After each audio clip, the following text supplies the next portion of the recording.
Hi, my name is Mitch Stephen, and I've been buying a house just about every 4 to 5 days in my hometown of San Antonio, Texas for about 2 decades. That's about 100 houses a year and over 2,000 houses in my career. So today's topic is why join a real estate team? We're going to address it first from a novice point of view if you're a newbie just starting out, and then we'll talk about if you're a veteran, the reasons why to join a team at that point. Stay tuned.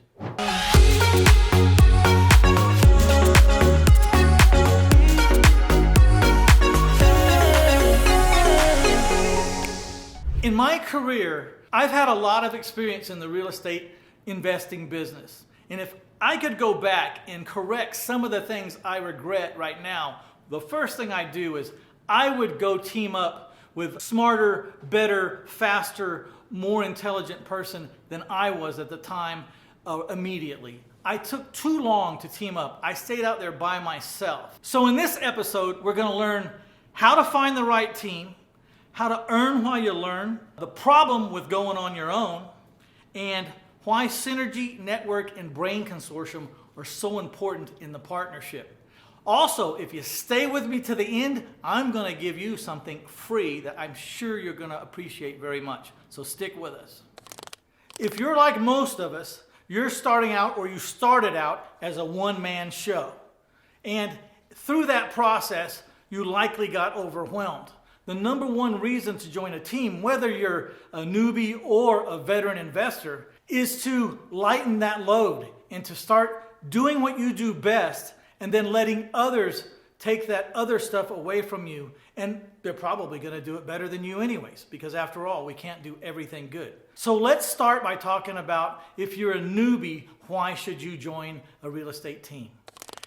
As a newbie, you've got a long way to go. We were all there. I was there. We're out there forging, trying to learn, stumbling over our own feet. The reason why to join a team is multi-leveled reasons, but let's just say the number one reason is get around some people that know what they're doing. You wouldn't want to join a team that was green as you. You would want to join a team that was established, moving, turning volume, had been through a lot of the problems that you haven't even seen yet, and they know how to solve these problems or to mitigate them smoother than you know how to do them. So number one, get with the team so that you can start to learn the things that you don't know. Number two, you get their network.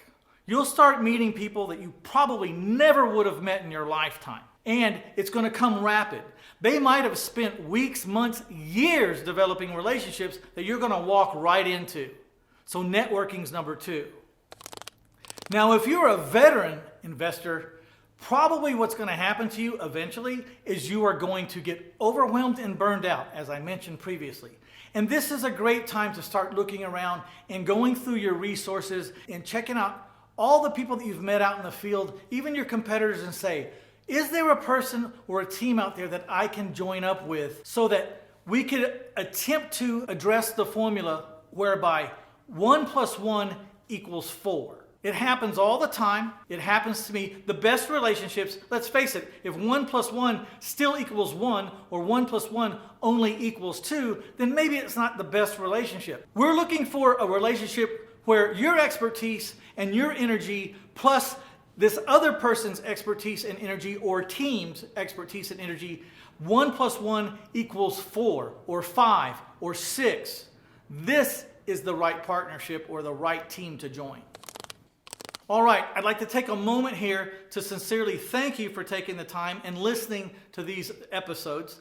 I would like to invite you to please hit that like button if this information is helpful, if you're enjoying it. Also, feel free to share it with your friends. There's a lot of people out there that don't know that this kind of free content exists, and you can share it with them. Let them know. Also, if you're not subscribed, please subscribe, because there is an awful lot of content where this comes from. Over 20 years of experiences, both good and bad, that I'll be sharing with you. So hit that subscribe button.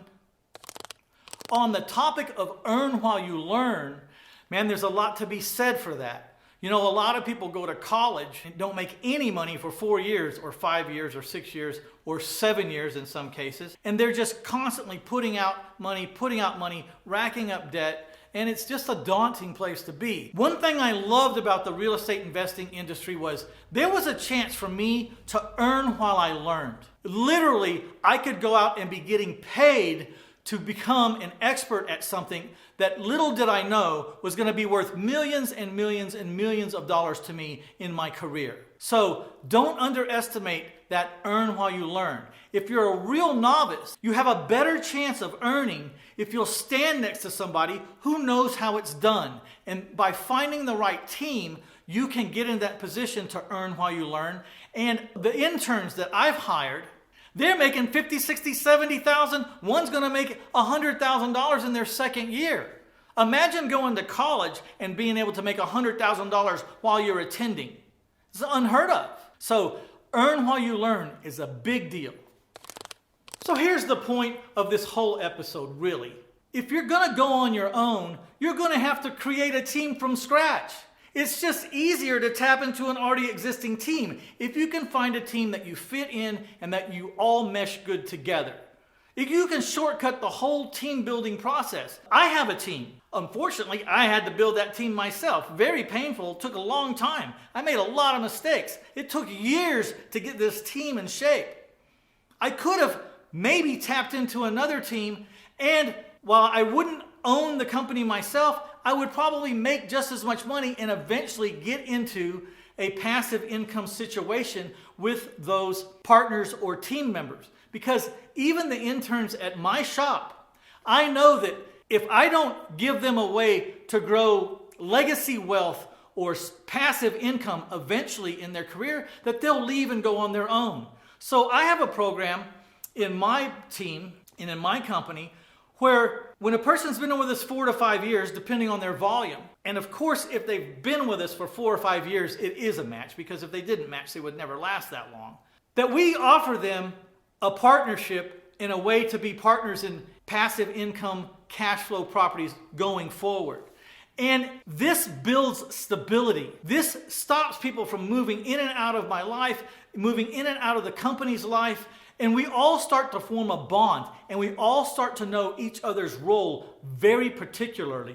We know exactly what to expect from each other. We know what to expect from ourselves. And when we all do what we're supposed to do, this company, my company, runs like a train down a track. It's almost unstoppable. There's a reason why we buy 100 houses a year. There's a reason why. It's a well-oiled machine. And it hasn't always been so easy, but the longer we're together, the better we know our roles, the more we know each other as people, the better this company runs. And it's really important to have stability, both in your life and in your company. It's just better.